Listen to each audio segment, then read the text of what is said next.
Hello, world. Oh, are we live? Yep, we are. It says we're live. Saturday night. This is our first time to try to go live, and it looks like it's going better than all the other times I've tried to go live before. Um, we had a little bit better time with our bandwidth after we did some improvements to the system. So it looks like we have the option of possibly, depending on how this works out, going with live broadcast. I don't see why my chat. I don't seem to have. I don't seem to have chat capabilities yet. I'll figure this out as we go. There's not a lot going on. It's raining the proverbial cats and dogs. Speaking of which, I don't know if I can do this. I've got my coffee, and I've got my partner in crime who looked very concerned because I've been trying to chase a couple of little bugs, little, not actual bugs. I don't chase bugs. I can't nuke them or throw a shoe at them. I'll just move. Um, Technical gremlins. I've been chasing technical gremlins, and while I was doing that, she was looking very concerned at the treats because I wasn't doling them out. I was saving them for company. You know how you do. So yeah, this is a bunch of little pine tree seedlings here, and this is our first. This here is a bunch of pine tree seedlings, and boom, uh, one, two, one, two, three, four, one, two, three, four, five, six, seven, eight, uh, four times eight, 32. Two of these, two of these have two trees in them, so that's 34 uh, little Japanese black pine seedlings that we did ourselves. You and me did this ourselves. Um, some of them, some of them as recent as this past December. The rest of them were last fall. I started them, germinated them right there in the kitchen. You can even see part of the light. Just looks like it's coming out of. Looks like that little thing right there is the fluorescent light. It's so weird to do. That's the fluorescent part of the fluorescent light. I used to pop all these. And I did them in the kitchen. You know, they say bonsai is not an indoor sport. It's not, but evidently popping seeds is. You can definitely get away with popping your little seeds inside. And my method for popping seeds was pretty simple. Back as a teenager, when everybody wanted to be all cool and stuff, we learned to pop seeds using the paper towel method. I've since then moved away from that as I get older. I still start. I put the seeds in a jar. I pour my seeds in a jar of water, and normally I pour the jar full of water the day before. That way, any chlorine or anything else that's going to vape off, we'll give that a shot at vaping off. That doesn't guarantee that the water isn't fatal. There's horror stories about water these days. But at any rate, I generally fill a jar the day before, night before. The next day, I pour the amount of seeds I want to pour in there, and then 48 hours later, uh, the saying goes, what sinks to the bottom is viable seeds. What doesn't sink, at 12 hours, you can kind of give it a poke just to make sure it didn't have an air bubble stuck underneath it or something. Because that sometimes happens. They have this surface that's waxy or something, and maybe that bottom side just holds a little bit of air. And as soon as you kind of touch it, it drops like it drops like a bomb to the bottom. Um, the last time I did that, I popped I think 20 seeds, and 16 of them were a go. The time before I did that, I popped 20 seeds, and 20 were a go. And as I like to tell, I've already said this a couple of times. When I got 100% out of that, not all of them sank. It was the first time I had ever seen that old saying that I've always known to be true, that the ones that don't sink are likely not viable. In this case, a quarter of them didn't sink, and they all popped and grew and turned into a little pine tree seedling. So that was kind of lucky there. So that's what led to these guys. Now a little while ago, I brought them in and I weeded them. Um, it didn't take long. Right now, our weather is getting nice, and by nice I mean some days it's kind of nice, and we're still in and out of a lot of rain, but it's not cold, and we don't have. It's breezy like spring can be. And when is this? Just for a little sake of setting a time to this. We're at February, a few days past. We're a few days past Valentine's Day. It might be like the 16th or something. Look today, but yeah, I think we're on like the 16th of February. So it's not long. I typically think of Valentine's Day as salvation when I think of salvation not in a religious sense, but salvation in a rescue from the cold and rescue from the winter. And always look forward to spring. So yeah, and this clover here, this clover is kind of a well, not really. It doesn't. Yeah, it kind of does too. I was going to say clover grows all year around here in California. Our weather doesn't really get bad enough to freeze it. But everything on the balcony is taking a boost. I saw some cypress trees starting to bud out today. Like I said, it's raining cats and dogs. It's raining cats and dogs. Um, but even with all of that, and even with a little breezy, that's kind of what spring does too. And my trident maple is budding out, and one of my three large cypress trees is budding out. This isn't going to be a rocket scientist bonsai. Frankly, I thought I would be able to have a live stream here, and I thought that I would be able to have my chat going. I don't know what happened to my chat. I had that set. I had that set on public. So by myself, I'm not really sure. Maybe that's for the best. Maybe it's a good thing. I don't know. Maybe it's a good thing.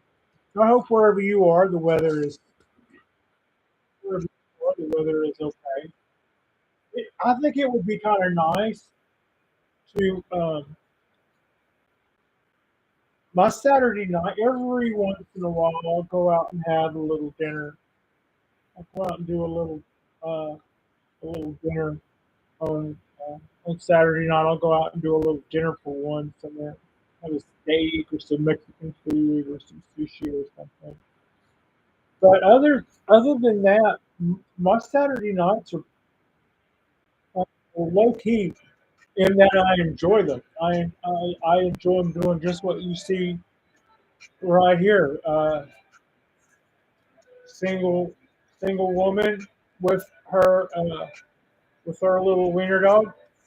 We kind of just enjoy our life doing as we darn well please, and so we should. So we could make a habit of this Saturday night bonsai, and the idea is to tonight was a test. I wasn't when I brought these trees in.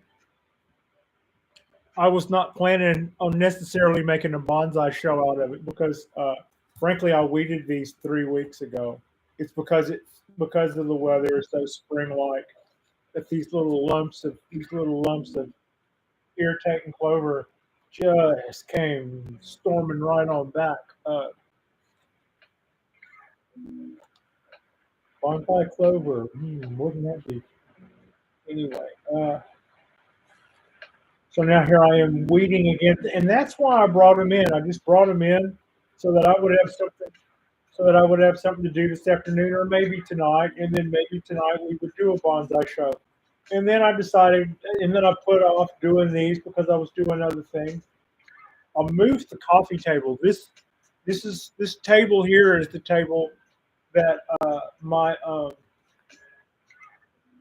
large ponderosa was sitting on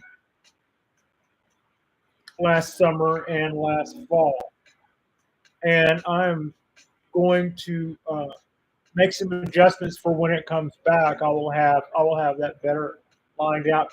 That was kind of a I would say that was where the placement of that large ponderosa. For those of you who know what I'm talking about, that was a work in progress right up until the time it rolled out of here and went to Auburn, California. It went to Auburn. That my large ponderosa. That now what we're talking about is a ponderosa pine that's over 100 years old. It's a Yamadori. It's shaped like we like to do our trees. It's really spiral, but because it was a Yamadori, it had all these really, really long limbs hanging out everywhere with fluff on the end of it. And what you find you have to do when you're looking at some cool piece of twisted old ass Yamadori, but then it's got these really, really long limbs way out here. You see that's all the way out of picture. So what you end up doing is bending all that stuff in, and bending all that stuff in so that it doesn't take up your whole balcony, and try to contain that thing as some kind of art form. So what I ended up then was a tree with a really cool spiral trunk and a nice little angle to it that I may or may not keep the angle. I think there's more to be had there than that angle. But then the branches are all crossing back and forth in front of the drama, which is really a dramatic looking trunk. I think whenever I bought this particular tree, I, I bought the to my way of thinking, I bought the pick of the litter. There were more expensive trees in the book, but I didn't. But they might have been bigger. I don't think there was a better looking shaped tree in the batch of Yamadori trees that I saw. And this particular tree came from Deadwood, South Dakota. 5,000. It's on a tag around here somewhere. They were usually about 5,000 something feet up, a couple of 100 feet up, and weird, weird growth habits there. Their summers are very, very, very short, and some ponderosas do okay here, and some don't. And I have, like, for instance, and I've told this a few times. Anybody that watching my videos have seen me worry about this a time or two. But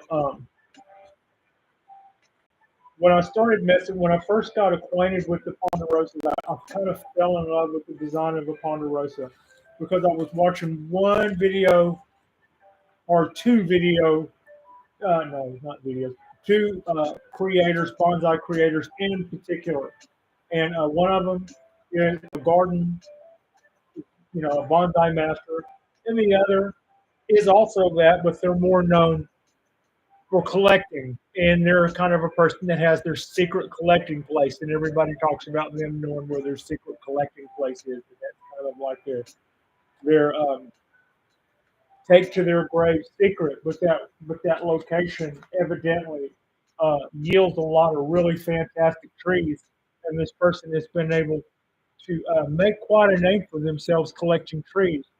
Um, and then so a lot of those trees end up at this garden that I've been uh, subscribing to as part of my educational process now for probably a little over a year.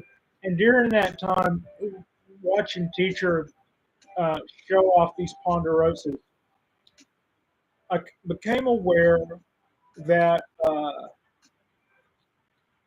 that they weren't listed as growing here. From my, I was unrealistic. I'll just say that I was unrealistic.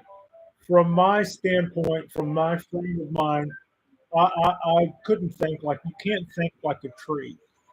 I mean, that seems kind of obvious, right? But I'm going, I live in one of the most abundant growing climates on the planet. I mean, people everywhere are, people with the wineries that are here, uh, the farms that are here. If you want to grow stuff, this is the place to be. If you want to be a plant in a lot of ways, this is the place to be.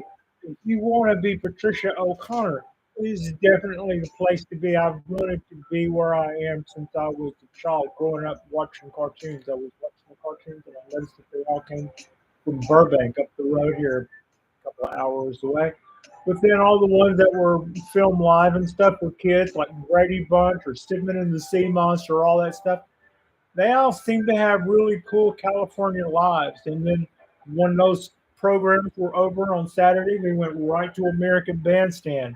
And how could you not love that? Hot rods, bikinis, rock music. I was hooked. I wanted to be here my whole life. Got here late in the game. Went into film so that I would have a job when I got here.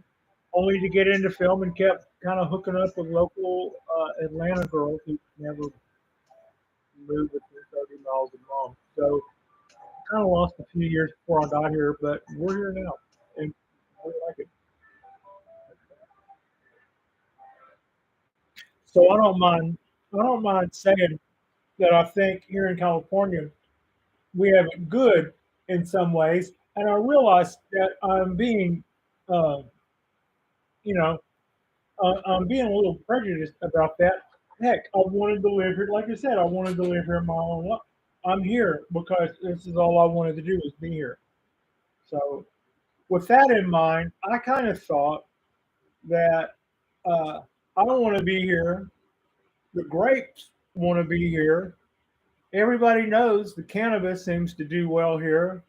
I bet even if a pine tree says it's not from here, I bet if it was from here for a little while, I bet it would like it. I mean, I didn't really say that in my head, but there was some kind of attitude that I thought that if it said it wasn't in this grow zone, that we would just wait and see because this was such a cool place. And I killed a couple of ponderosas. The, I believe I killed a couple of ponderosas that way, which is what I'm saying. Uh, the jury could be out. It could have been that last year's rain was just too much for one of them. But um, but I was hard headed about it too. And I kept finding good reason to be. When I went to the Bonsai Club, some of our members had ponderosas, and they said they were doing great and not to worry. Also, not more than just a few miles from here is the Oakland Botanical Garden, and they have a couple that are really old, really nice looking, well maintained trees. Now here's what I don't know. I don't know what subspecies they are. Whenever I was told that ponderosas were a cool thing and this and that, I was also told there were several subspecies and to look for one called Socculorum. Why Socculorum? Well, the instructor who was telling me that at the time was telling me why he selected the ponderosas that he liked to select. The ponderosas he liked, which also were the ones that came from where he came from. So it might have been at the end of the day he had the most experience with those, but he did seem to have his reasons why one subspecies over another he liked the Socculorum. And I believe that had to do with needle length. All my ponderosas have really long needles. That took some getting over. The first time I saw a ponderosa, I went, I don't think, I don't want one of those for the same reason that I don't want a loblolly. Those those needles sticking out there like cat whiskers don't do anything for me. It kind of kills the illusion of proportions. But they caught my eye, and they caught my eye because they do some different things than some of the other black pines. And they're quite a bit like Japanese black pines. There's nothing a ponderosa pine will do in the twist of its trunk or the motion or hardly anything else that a black pine won't do. I don't believe. I know that when you graft black pine onto ponderosa, you do get a very similar looking bark texture that makes that a pretty easy transition from one to the next. And that's a good method. That's a good thing. When you do that, all of a sudden now you've got something with a more manageable needle length. In my case, if I by doing that, I will have something. Man, that had a lot of weeds in it. I will have something that can now tolerate my Bay Area climate. Alameda. I'm in Alameda, California.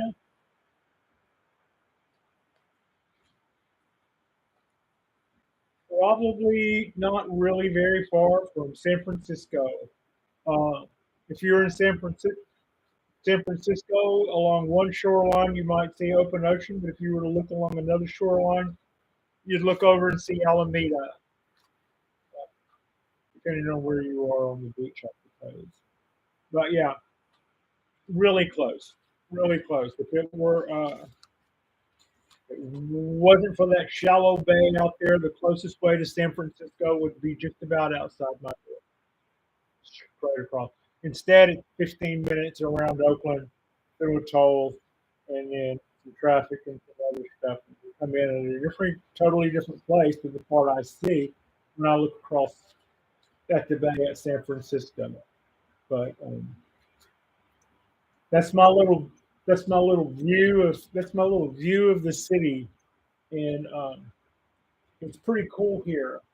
So my big ponderosa is in Auburn, California, so that it can get the cold weather hardiness type temperatures that it will require to make sure that I don't burn that tree out. And where it's staying in California, in more northern California than my location, is Peter T's garden, who is I think a Japanese trained bonsai instructor, gardener. He does demonstrations. He sells trees out of his garden. He overwinters trees. I was able to overwinter my ponderosa there. Now by overwintering my ponderosa there, it will get those cold, frigid wintertime temperatures that will help it to shut down properly. And they say that if they don't do that, they will live a couple of years and then they'll just kind of run themselves into the ground. And I've seen that. As far as the ones that I was talking about earlier that grow at the one that I saw earlier that grow at the botanical garden at the Oakland Bonsai Garden. Uh, might not be scopulorum. Might be that the different species have different cold weather hardiness. I know that the ones that I lost were some of those that came from very, very, very, very high elevation, and they were very accustomed to like a 4 month growth season, unbelievably short growth season, right? And from what I hear, during that incredibly quick growth season, the summertime temperatures can get scorching, absolutely scorching, uh, due to the elevation, I suppose. So they don't get long summers, but then they get incredibly hot, and then by August, it's over with, and they're probably getting snowed on, or could be getting snowed on. I think he told me the grower I got the Ponderosa from told me one year last year at this time they were getting snowed on, and that was August. And I'm not really sure whether or not he was saying that was fairly frequent or that was an oddity or what. But I know that it's not long after that that everything starts getting really, really cold. Man, that's a lot of seeing some good roots coming out of the bottoms of some of these. I'm not getting totally excited about it because I'm seeing a lot of weeds in some of these, and I don't really know whose roots those are. Get really excited about the roots, and then you pull up a lump of clover, and the roots come up with it, and you go, "Oh yeah, that was clover root." Really happy, hardy clover we have here. I'm Irish, of course. I would grow, grow good clover. I am not Irish. I am Irish in many other things. I am everyone who lived along the Chaffalay River basin, which would have been French fur trappers, Choctaw Indians, and Irish. So yeah, between those three, well, yeah, people will assume I was going to say something worse if I don't finish that. Between those three, two of them weren't really known for how well they could take their liquor. And as far as my family is concerned, I've seen that. Uh, Born and raised in a southeast Texas shipbuilding town, um, Navy town with Bethlehem, American Steel, American Bridge, all these shipbuilding companies, a lot of petrochemical shipping, big huge Navy base, and on the Gulf of Mexico. So seeing all of that growing up, hurricanes every year. I live in a place where we don't have hurricanes, but we do have earthquakes. So far, I've been spared the earthquake. I haven't been spared the hurricanes. I've been through a few of those.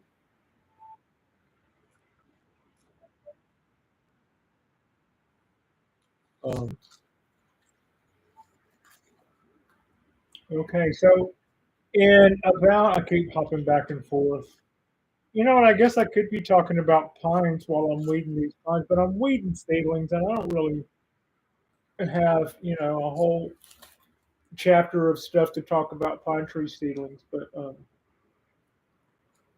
I've been thinking about my ponderosa a lot lately. Having a tree that you love that much, that big and frankly that cool, and then have it go hang out in somebody else's garden. I feel kind of jilted.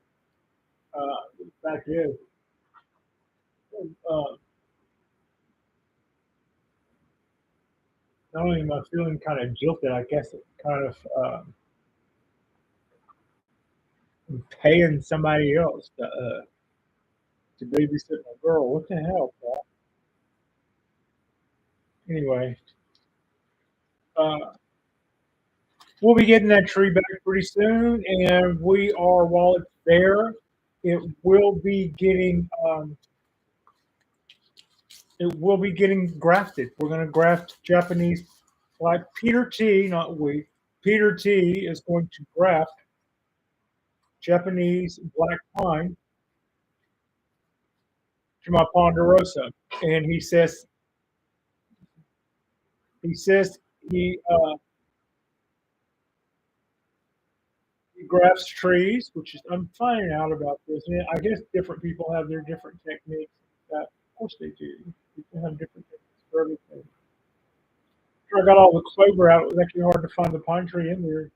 Um, he said he grafts his trees between mid-February to mid-March, and he would call me and tell me when it was done. So this would have been about the time that I was going to pick up that tree, and then it would be back on this table. No, it may not be back on this table. I'm going to work out something else for that tree whenever it gets back. It's going to have a better, more permanent spot. It was kind of hard for me to get to my two oak trees behind it with this tree on this table where it was. So I'm going to do a little bit of musical chairs. The place where I'm going to move one or two of those oak trees, someplace where they had also done very well at before. Uh, and then when the Ponderosa comes back, uh, it'll be able to go back in that area that we had it in before, but it won't be keeping me away from. It won't be keeping me. I was having to reach over it to water, and I don't like having to do that. I don't like having to. Yeah. So yeah, that's all going to go with that one. I have almost. We're no, I still got a couple. We're kind of starting to wind this down. I've got almost all of our clover out of our mess of pine trees. This is like I think I said before. Frida and I are going into the we're going into the lumber business, and this is our this is our crop of Japanese black pines. Now, so I've already pulled these out and weeded them twice. And that's not, you know, and that's one of them right there. See that two? It's got two little black pines in it. I'm just going to do that way. Can't say that's the first time I've done that. Not sure how I done that, but it's not the first time I've done it. We're about to wind this. We're about to wind this up. Um,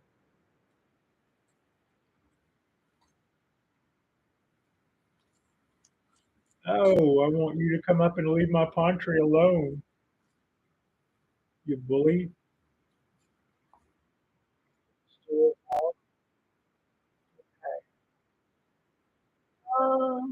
mm,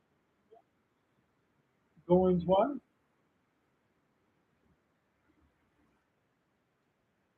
All right. I've just weeded all of these little Japanese black pine trees, 34 of them. Maybe in a year, maybe next summer. I'm going to wait and see. I don't know. I haven't started Japanese black pines from seed. Some of these guys, some of the bigger ones, look like they're about the same. Look about, not quite there yet, but they look about the same size as um, as some of the first pine trees that I first wired last year. One I ordered a batch of 10 from Florida, and they came in as nine, and they came in as nine that were so tiny, and I went, that should problem. But I wired them, and we got probably five or six really cool trees out of that. We lost a couple of them because they were so puny they didn't survive shipping. That and Florida person couldn't count. They bought charged me for 10. Then you had to charge me for 10, but they only delivered nine. I'm gonna quit bitching about that one tree someday. But long story short, we wired some of those. I don't know, but for some of these guys might be about that ready by the end of this summer. If not, maybe we'll do it just like we did these. And by like we did these, I mean maybe this time next year, I'll just start plucking these all 34 of them, and it'll be time to throw a wire on them. Uh, put a wire on them, put a little bit of motion in them, set one down, grab another, and that's when we'll be like a big league bonsai grower for about 45 minutes. Because the difference between me and a real bonsai grower is they would do that for 12 hours in a day, and then tomorrow they would show up and do that again. 10,000 trees at 1,000 trees at a time or whatever. And I'm going to do my 30 like that. But what we'll do is we'll just do it in stages, just like we were a professional grower. I'll cut 30 little pieces of wire and we'll stack those up and we'll grab a tree off of one corner, stick the wire in, wrap it around the trunk, grab another one, do that, grab another one, do that, and then go right back over it and start putting motion in the first one, and then go to the second one, and we'll just go right on through like it was a little system. and we'll start our next round of, and we'll start a little round of trees like that. And then after that, we can go through and start making little decisions on them, little styling cues here or there or something. Maybe we can tighten up our circles and turn them into Cheerios or some of that other stuff. But I would certainly say that go to Facebook or just go to YouTube or go to Etsy or something like that and type in Japanese black pine seeds or Ponderosa seeds. And these are cups that I got from the guy that restocks our nursery. They could have just as easily been the dumpster at Home Depot because these aren't good pots. I mean, they say succulent right on the That's succulent on it. So evidently these are succulents uh, that are no longer with us. So that it couldn't be easier if you can soak some seeds in some water and then you can take a stick and poke a hole and drop a seed down on it. And hell, I didn't even do that. Like I said, some of them have two in them. Then you can have 30 ponderosa or 30 Japanese black pines or 30 white pines or 30 red pines.